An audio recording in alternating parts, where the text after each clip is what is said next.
Right now, everything you see could disappear. Not explode, not collapse, not even fade slowly. Just gone. No sound, no warning, no time to react. One moment the universe exists, the next moment it doesn't.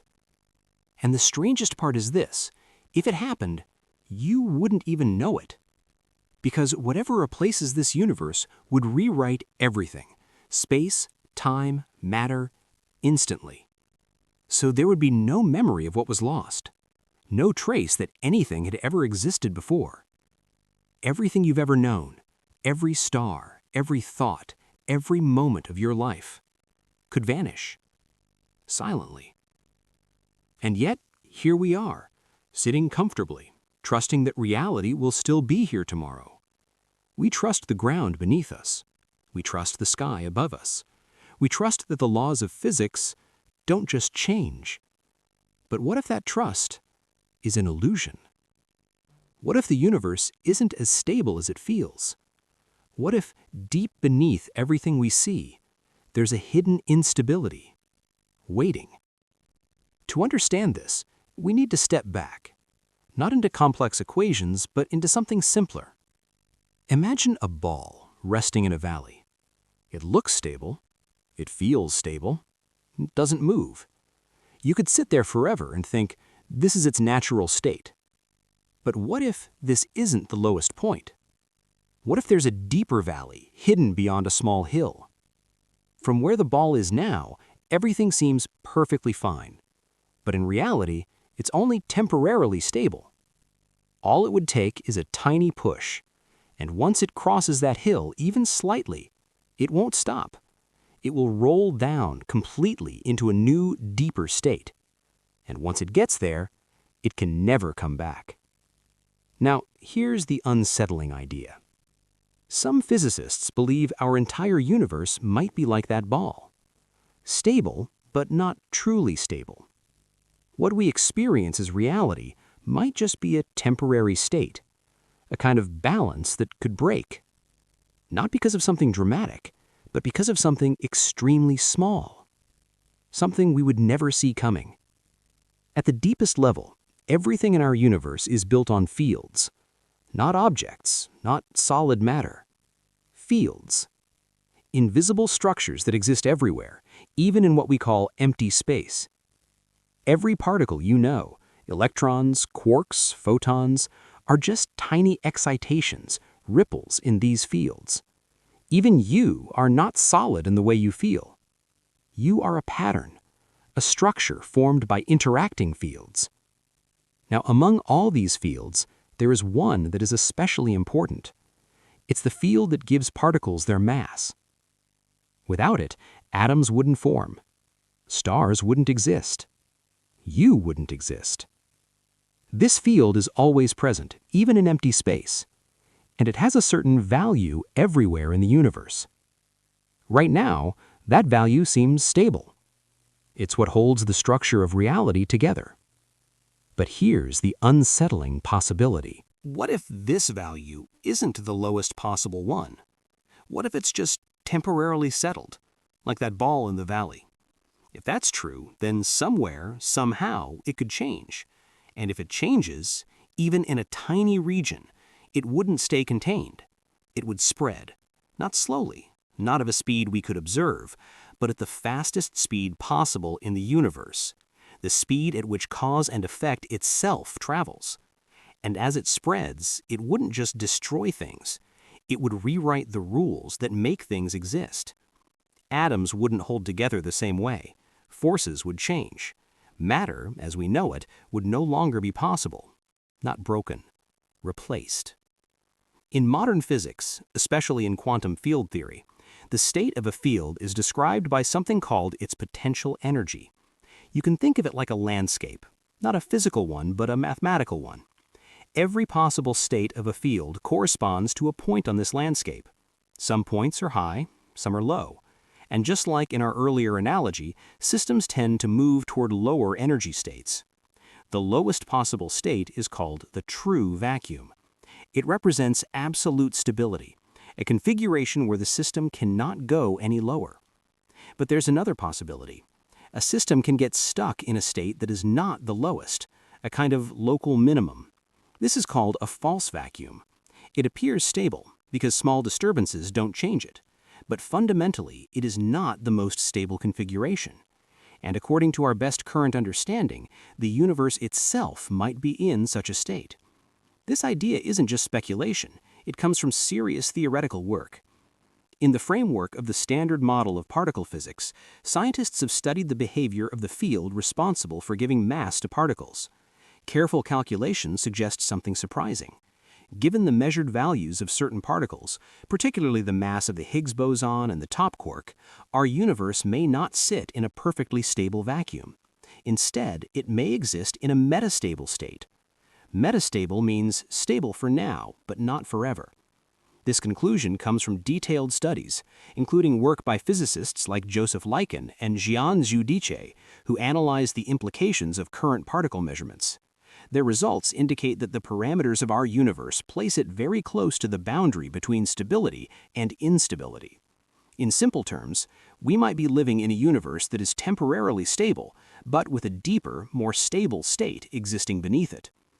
So what would actually happen if this metastable state were to change? The process is known as vacuum decay, and it doesn't require a massive external event. It can happen through a quantum process. In quantum mechanics, systems don't always need a classical push to change states. They can undergo something called quantum tunneling.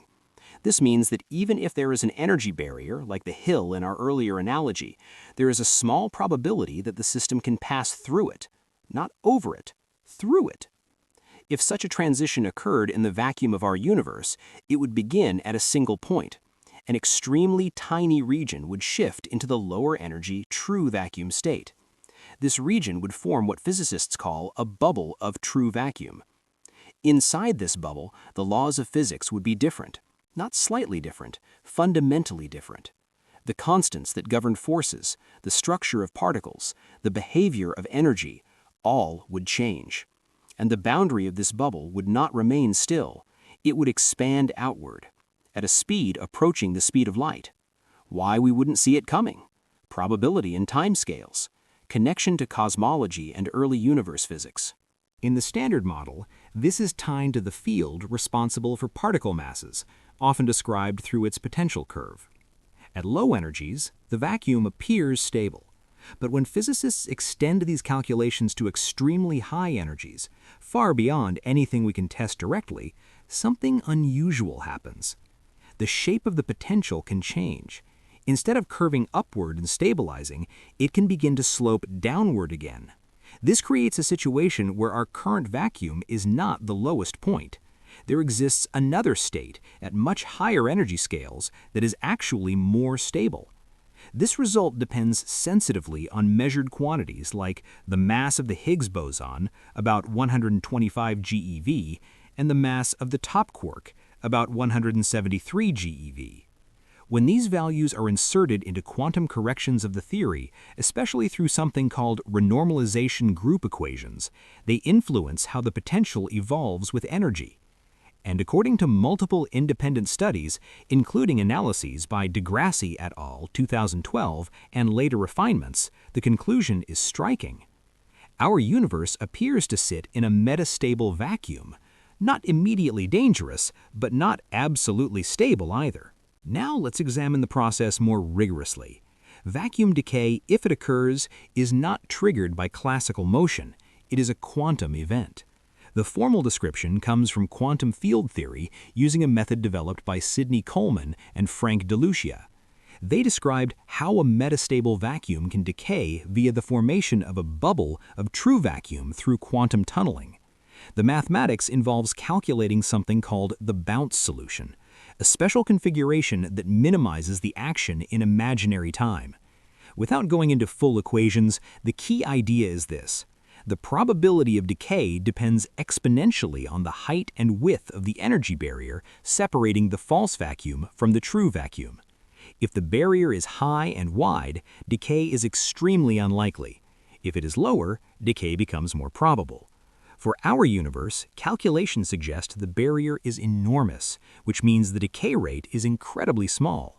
So small, in fact, that the expected lifetime of our vacuum is vastly longer than the current age of the universe. Not millions, not billions, but something like 10 to the 100 years or more. This is so long that for all practical purposes, the universe appears stable. But appears stable is not the same as guaranteed stable. Now comes one of the most unsettling consequences. If such a decay event were to occur somewhere in the universe, we would never see it coming. This is not because it is hidden, it's because of a fundamental limit in physics, the speed of light.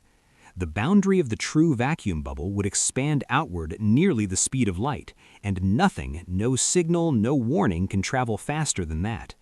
So if the bubble were approaching us, the first indication would be its arrival. And at that exact moment, everything would already be over. There would be no time to observe it, no time to react, no time to think. Even the concept of before and after becomes meaningless at that boundary. Because inside the bubble, the very structure of space-time could be different. The constants that define our universe, like the strength of forces or the masses of particles, might change in such a way that atoms cannot exist. Chemistry would fail. Nuclei might not hold together. Light itself could behave differently. It wouldn't be destruction in the usual sense, it would be a complete replacement of the rules that allow anything to exist at all.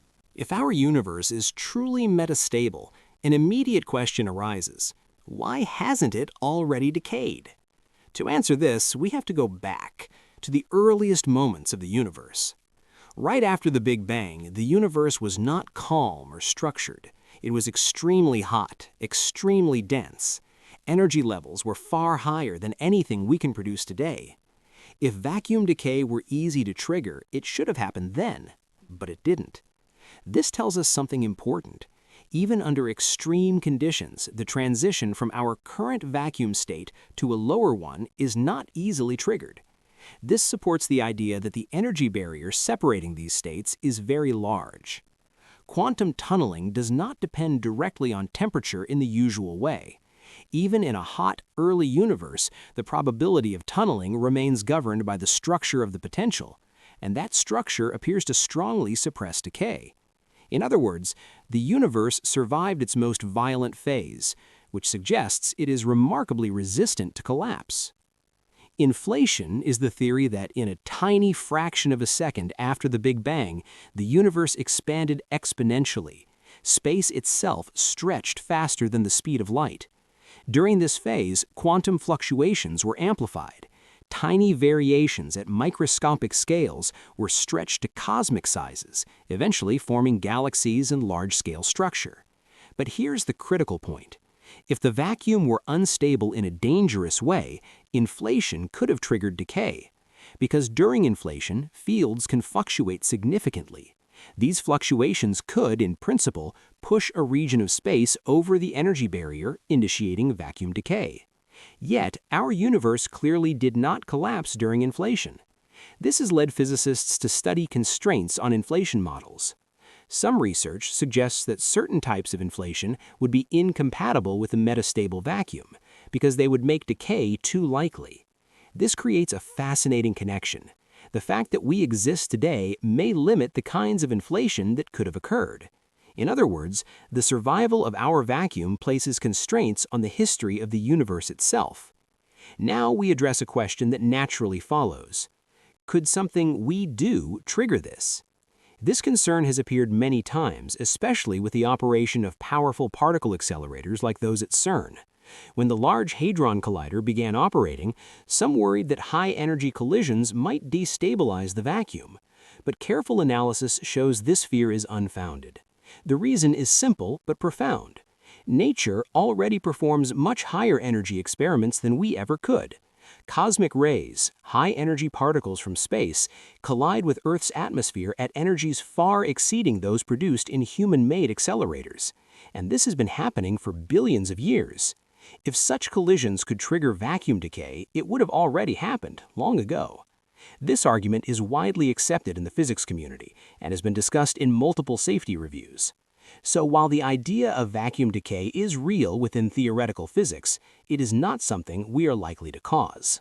So far, we've treated vacuum decay as a rare quantum event, but to truly understand it, we need to look more closely at the nature of quantum fluctuations themselves. In quantum field theory, the vacuum is not empty, it is a dynamic state filled with constant fluctuations. Fields are never perfectly still. Even in their lowest energy configuration, they exhibit small, unavoidable variations due to the uncertainty principle. These fluctuations are usually tiny. They appear and disappear, leaving no lasting effect.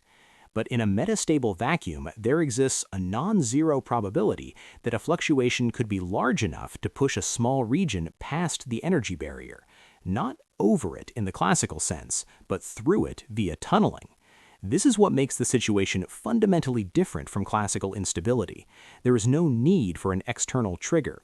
The system carries within itself the possibility of its own transformation. At any moment, even in complete stillness, a transition could, in principle, begin. Now we add gravity to the picture. Up to this point, we've mostly considered vacuum decay in flat spacetime, but the universe is not flat in the deeper sense. It is shaped by gravity, and gravity changes the rules. When geometric curvature in spacetime is included, the process of vacuum decay is modified. This is where the work of Coleman and DeLucia becomes essential. They extended the theory of vacuum decay to include general relativity. What they found is subtle but important. Gravity can either suppress or enhance vacuum decay depending on the specific conditions. In some cases, the presence of gravity makes it harder for a bubble to form. In others, it can actually assist the transition. But more importantly, the geometry of spacetime inside the bubble can be drastically different from the outside. The bubble is not just a region where physics changes, it is a region with a different spacetime structure. Inside, space and time themselves may evolve in a completely new way. This means that vacuum decay is not just a change in fields, it is a change in the fabric of reality. Now consider an even more radical possibility. What if our vacuum is not unique? In many extensions of the Standard Model, especially in string theory, there isn't just one possible vacuum state. There may be an enormous number of them, each with different physical constants, different laws, different possibilities for matter and structure. This idea is often referred to as the landscape of vacua. In this picture, our universe is just one region in a vast landscape of possible realities. Each valley represents a different vacuum state. Each valley corresponds to a different version of physics. Vacuum decay, then, is not just a fall to a lower energy state. It is a transition from one universe to another, not through space, but through the underlying configuration of reality itself. And if such transitions can occur, then the universe may not be a single stable entity. It may be part of a much larger structure where different regions exist in different states, separated by expanding boundaries. This leads directly to the idea of a multiverse. In certain models of inflation, particularly eternal inflation, space continues to expand in some regions while others settle into stable vacuum states. As this happens, different bubbles of space can form. Each bubble can correspond to a different vacuum, a different set of physical laws. Our observable universe would then be just one such bubble, surrounded potentially by others we cannot see.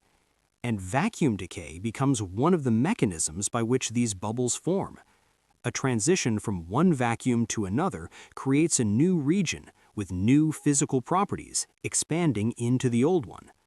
From this perspective, what we called destruction earlier may actually be part of a larger process of cosmic evolution. One region ends, another begins. Not as an explosion, not as a collapse, but as a transformation of the underlying state. Now we reach a deeper conceptual layer. If the laws of physics themselves can change, what does it mean to call them laws? We usually think of physical laws as fixed, universal, unchanging. But in this framework, they are not absolute. They are properties of a particular vacuum state. In a different vacuum, the laws could be entirely different. The strength of forces could change. Particles might not exist in the same way. Even the number of spatial dimensions could, in principle, differ. So what we experience as the stable structure of reality may actually be just one configuration among many. Stable, but only locally. Consistent, but not universal. And this shifts something fundamental in how we understand existence. Reality is no longer a single fixed stage. It becomes something more like a landscape of possibilities. There's an even subtler layer to this idea, one that challenges how we think about time itself. In most descriptions so far, vacuum decay sounds like an event that happens in time, a moment where something changes. But in quantum field theory, especially when described through path integrals, processes like tunneling are not always best understood as events unfolding step by step. Instead, they're described as transitions between entire configurations of reality. Not this happens, then that happens, but rather the system has a certain probability to be found in a completely different state. The bounce solution used to describe vacuum decay is calculated in something called imaginary time, a mathematical transformation where time behaves more like a spatial dimension. In this framework, the transition is not a dramatic explosion. It is more like reality rearranging itself, and what we perceive as a sudden event is just the boundary where one configuration gives way to another. From this perspective, the universe doesn't decay in the usual sense. It transitions between different possible descriptions of itself. Now consider the role of observation. In quantum mechanics, measurement plays a strange role. Systems exist in a range of possibilities until something forces a definite outcome. This leads to an unsettling question. Does vacuum decay happen independently, or is it tied in some way to observation? In standard physics, the answer is that vacuum decay is a physical process. It does not require an observer. But when we consider interpretations of quantum mechanics, things become less clear. In the many worlds interpretation, every possible outcome exists in a vast branching structure. In such a framework, vacuum decay would not be a single event. Instead, there would be branches where decay has occurred and branches where it has not. From the perspective of an observer, you would always find yourself in a branch where you still exist, because in branches where the vacuum has decayed in your region, you would not be there to observe it. This creates a strange kind of selection effect, not because the universe protects you, but because only stable branches contain observers at all. Now push this idea further. If vacuum decay creates a region with different physical laws, then the boundary between vacua is not just a moving surface. It is a region of extreme energy. The difference in energy between the false vacuum and the true vacuum is released at the boundary. This energy drives the expansion of the bubble.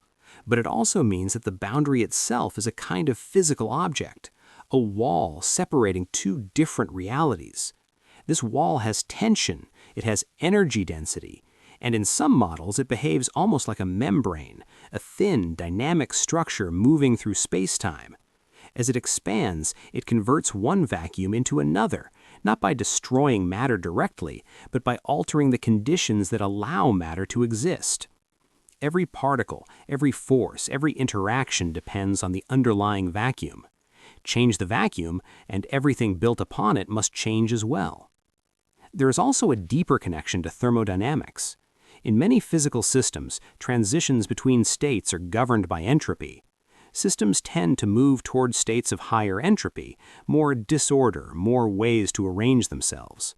But vacuum decay is different. It is not driven by entropy in the usual sense. It is driven by energy minimization. The system transitions to a lower energy state, even if that state is not more disordered in the classical sense.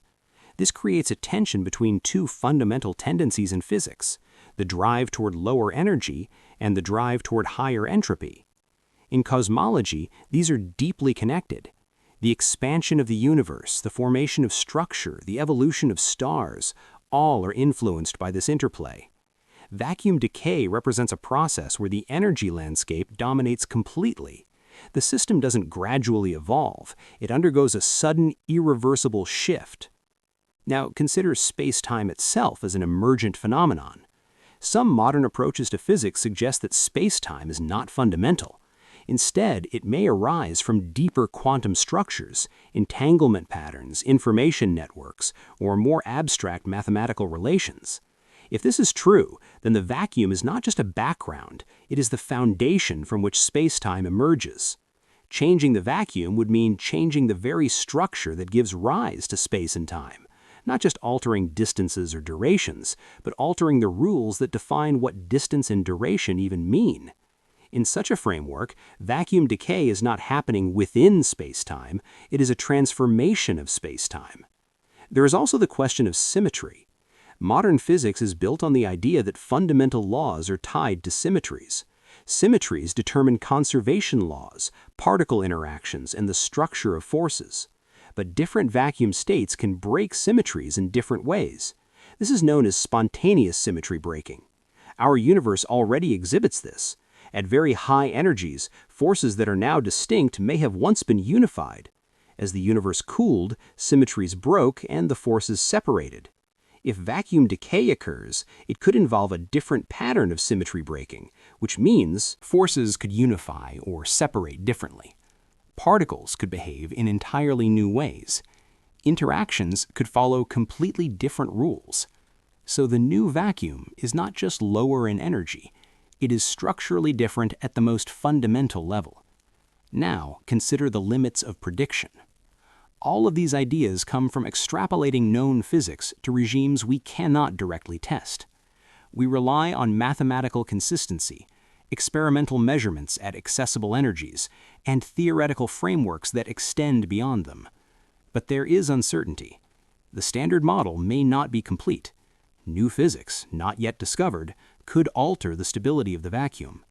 Additional fields, unknown particles, or deeper principles could stabilize the vacuum completely, or destabilize it further. This means our current understanding is provisional, not wrong, but incomplete. We are mapping a landscape with limited visibility, and somewhere in that landscape there may be features we have not yet seen. And yet, despite all this uncertainty, the equations we have are precise enough to suggest something remarkable. The parameters of our universe lie very close to the boundary between stability and instability. Not deep in the stable region, not clearly unstable, but right near the edge. This has led some physicists to speculate that this is not a coincidence, that there may be a deeper principle selecting these values.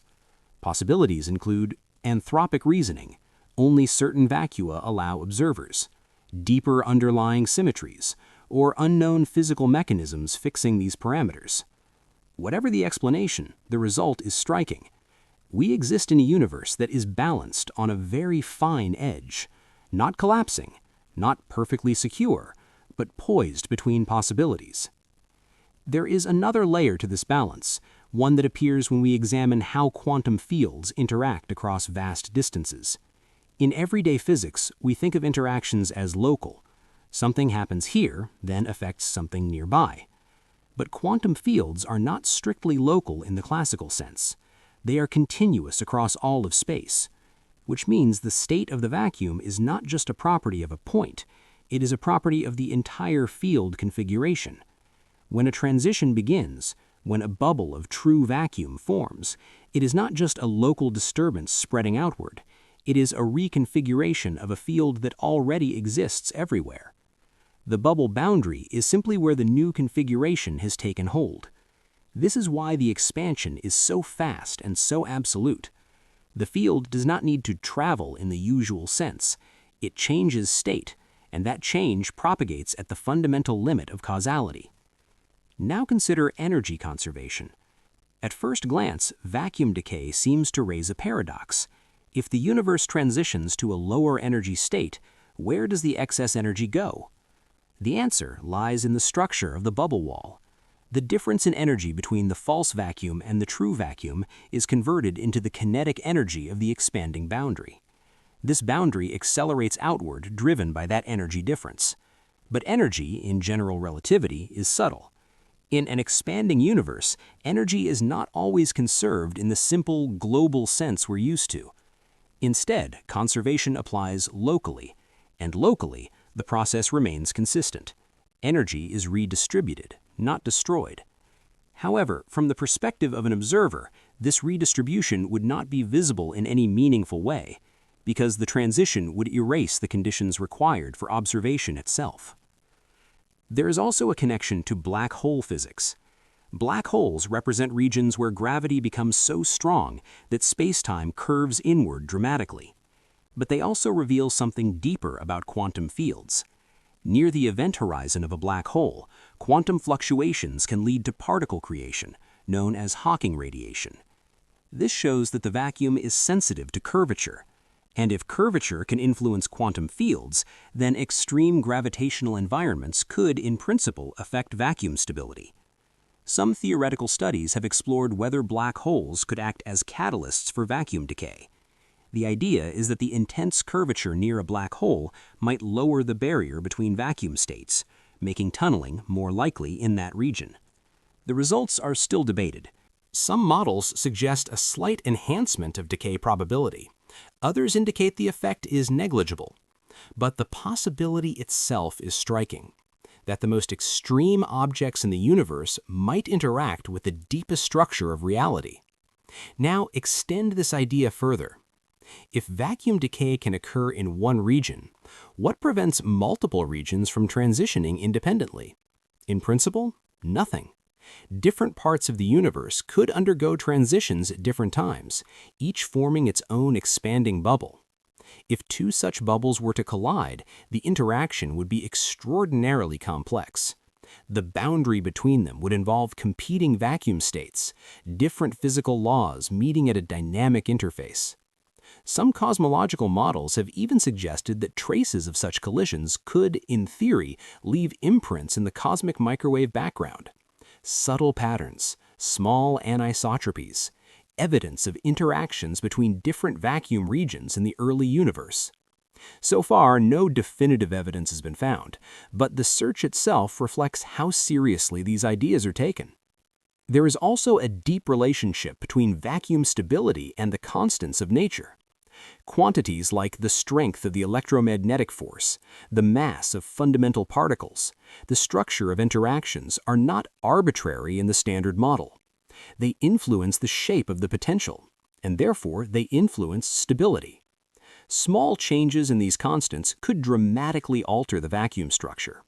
A slightly heavier top quark, a slightly different Higgs mass, and the universe might shift from metastable to unstable, or to completely stable. This sensitivity suggests that the parameters of our universe are finely tuned with respect to vacuum stability, not necessarily by design, but as a consequence of deeper physical constraints we may not yet fully understand. Now consider the role of quantum corrections more carefully. At low energies, the potential of a field can appear simple, smooth, stable. But when quantum effects are included, the situation changes. Particles interacting with the field contribute corrections to its potential. These corrections depend on energy scale. As you probe higher energies, the effective shape of the potential evolves. This is described mathematically through renormalization, and it is precisely these quantum corrections that lead to the possibility of metastability. Without them, the vacuum might appear perfectly stable. So the instability is not a classical feature, it is a quantum one. It arises from the collective behavior of fields interacting at all scales. There is a final layer to consider in this direction, the idea of absolute versus effective stability. When physicists say the universe is metastable, they mean, given our current understanding of the standard model and extrapolating to high energies, the vacuum is not the lowest possible state. But this conclusion assumes that no new physics appears between the energies we can test and the energies where instability arises. If new particles or interactions exist at intermediate scales, they could modify the potential.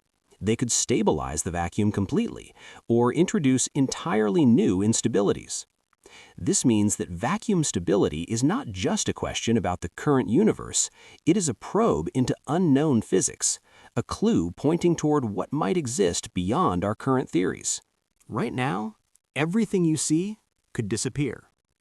Not explode, not collapse, not even fade slowly. Just gone. No sound, no warning, no time to react. One moment the universe exists, the next moment it doesn't. And the strangest part is this: if it happened, you wouldn't even know it. Because whatever replaces this universe would rewrite everything: space, time, matter, instantly. So there would be no memory of what was lost, no trace that anything had ever existed before. Everything you've ever known, every star, every thought, every moment of your life could vanish, silently. And yet, here we are, sitting comfortably, trusting that reality will still be here tomorrow. We trust the ground beneath us.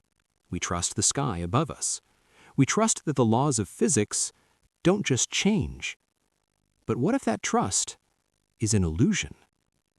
What if the universe isn't as stable as it feels? What if deep beneath everything we see, there's a hidden instability, waiting? To understand this, we need to step back, not into complex equations, but into something simpler. Imagine a ball resting in a valley. It looks stable, it feels stable, it doesn't move. You could sit there forever and think, this is its natural state. But what if this isn't the lowest point?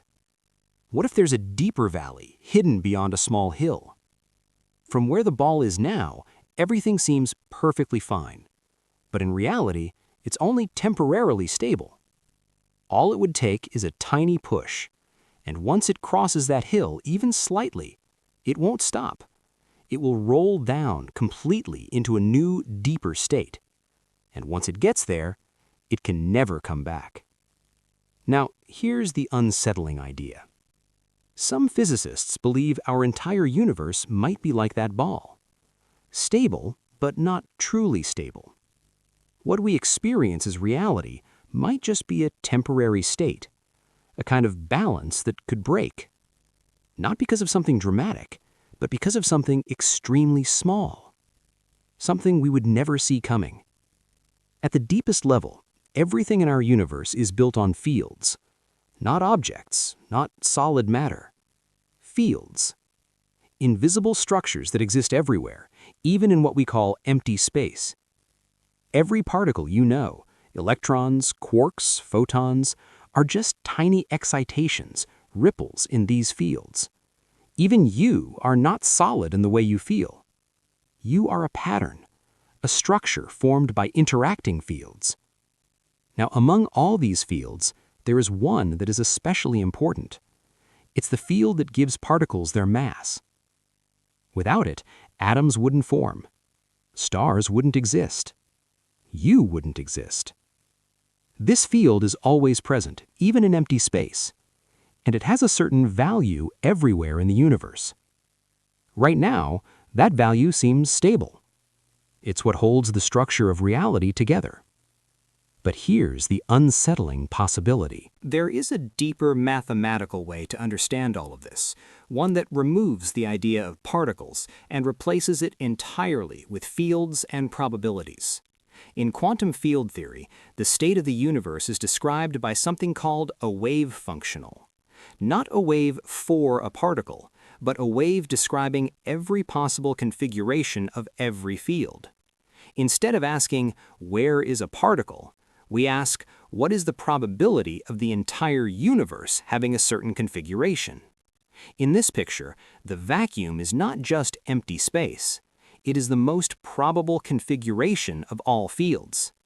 But if there are multiple configurations with different energies, then there are multiple possible vacua.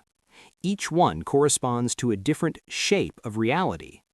Vacuum decay, then, is a shift in which configuration dominates, a transition in the wave functional itself, not just locally, but fundamentally. Now consider how this connects to the concept of probability. In everyday life, probability feels intuitive. We flip a coin, we roll a die. But in quantum field theory, probability is not about ignorance. It is built into the structure of reality. The vacuum does not decay because something causes it. It decays because there is a non-zero probability that it can. Even if that probability is unimaginably small, it is not zero. And given enough time or enough space, events with tiny probabilities can still occur. This leads to an important realization. In an infinite universe, even extremely unlikely events become inevitable somewhere. If space is large enough, if time is long enough, then vacuum decay is not just possible, it is unavoidable. Now combine this with cosmic scale. Our observable universe is vast, billions of light years across, but it may be only a tiny part of a much larger structure. If the universe extends far beyond what we can see, then there could already be regions where vacuum decay has occurred, far beyond our observable horizon, expanding, moving outward at nearly the speed of light. But because of the expansion of space itself, those regions may never reach us. Or they might, depending on the geometry and expansion rate of the universe. This creates a strange situation. There could be events of ultimate significance happening right now that we will never observe, not because they're hidden, but because the structure of space-time prevents any information from reaching us. Now consider causality itself. In physics, causality is limited by the speed of light. No influence can travel faster. This defines what we can know, what we can observe, and what can affect us. Vacuum decay respects this limit. The bubble expands at nearly the speed of light, not faster. But this is enough to make it effectively invisible until it arrives, because any signal that could warn us would need to travel faster than the bubble itself, which is impossible. So causality creates a horizon, a boundary between what can influence us and what cannot. Vacuum decay sits exactly at that boundary. It is allowed by the laws of physics, but hidden by the same laws until the final moment. There is also a connection to information. In modern physics, especially in the study of black holes and quantum gravity, information is considered fundamental. Some theories suggest that the universe itself can be understood in terms of information processing. Fields, particles, interactions, all manifestations of deeper informational structures. If this is true, then the vacuum represents a particular encoding of information, a specific pattern. Vacuum decay would then be a re-encoding, a transformation of the fundamental informational structure of reality, not just a physical change, but an informational one. The rules that define what information can exist, how it can be stored, how it can evolve, all would change. Now consider the arrow of time. We experience time as moving forward, from past to future. This direction is closely tied to entropy, the tendency for disorder to increase. But vacuum decay does not fit neatly into this picture. It is not a gradual increase in disorder. It is a sudden transition to a different state. In some models, the new vacuum could have entirely different thermodynamic properties, which means the arrow of time itself could be different, or even undefined in the way we understand it. This suggests that time, like other features of reality, may not be fundamental. It may depend on the structure of the vacuum. There's also a deeper philosophical implication hidden within the mathematics. If the vacuum can change, and if the laws of physics depend on the vacuum, then the laws are not truly laws in the absolute sense. They are conditions, local conditions, temporary conditions. We observe consistency because we exist within a stable region, but that stability is not guaranteed everywhere or forever. This does not make the laws unreliable. It makes them contextual, valid within a given vacuum state, but not necessarily beyond it. And finally, consider the scale of uncertainty. All of these ideas, metastability, vacuum decay, multiverse, emerge from extending our best theories to regimes we cannot directly test. They are not guesses. They are logical consequences of mathematical frameworks that have been confirmed in many other contexts, but they remain unverified at the deepest level. This creates a unique situation in physics. We have a theory that works incredibly well, yet leads to possibilities that are almost impossible to observe directly. So we stand in a position where we can describe with precision a process that could end everything, while also knowing that we may never witness it. At this point, everything comes together into a single picture. A universe built on fields. Fields defined by energy landscapes. Landscapes shaped by quantum corrections. And a vacuum state that may not be the lowest possible one. This is not a flaw in the theory. It is a feature of how deeply consistent the theory is. Because when we take the equations seriously, when we follow them beyond the limits of direct observation, they do not stop at comfort. They continue into possibilities that challenge our intuition. Vacuum decay is one of those possibilities. Not something added artificially, but something that naturally emerges when we ask, what is the true ground state of reality? And yet, despite everything we've explored, there is something equally important to understand. Stability in physics is often practical rather than absolute. A system can be unstable in principle and still remain unchanged for timescales so vast that for all meaningful purposes it is stable. The numbers involved in vacuum decay are beyond ordinary comprehension. Timescales longer than the lifetimes of stars, longer than galaxies, longer than the current age of the universe by unimaginable factors. So while the possibility exists, it does not imply immediacy. It does not imply danger in any human sense. It simply reveals that the foundation of reality is more subtle than it appears. There is also a quiet symmetry in this idea. The same physics that allows for structure, atoms forming, stars igniting, life emerging, is the physics that allows for change at the deepest level. Nothing in the equations demand permanence. Everything is defined by conditions. And those conditions, while stable for now, are not guaranteed to remain forever. This does not make the universe fragile. It makes it dynamic, a system capable of existing in multiple states. We happen to live in one that allows complexity, stability, and awareness. So what does this mean in the end? Not that everything will suddenly disappear, not that we are on the edge of collapse, but that reality, as solid as it feels, is built on layers we are only beginning to understand. Beneath matter, there are fields. Beneath fields, there are potentials. Beneath those potentials, there are structures shaped by quantum laws. And somewhere in that structure, there may exist other possibilities, other configurations, other ways reality could be.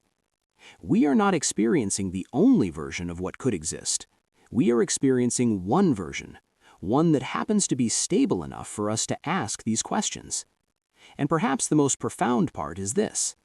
If a transition were ever to occur, there would be no fear, no awareness, no moment of realization. Because the very framework that allows experience would be rewritten. So the idea does not point toward an event to worry about, it points toward a deeper understanding of what existence itself is. Not fixed, not absolute, but structured, layered, and at its deepest level, open to change. So the universe doesn't feel temporary, it feels steady, predictable, real. And in every way that matters to us, it is.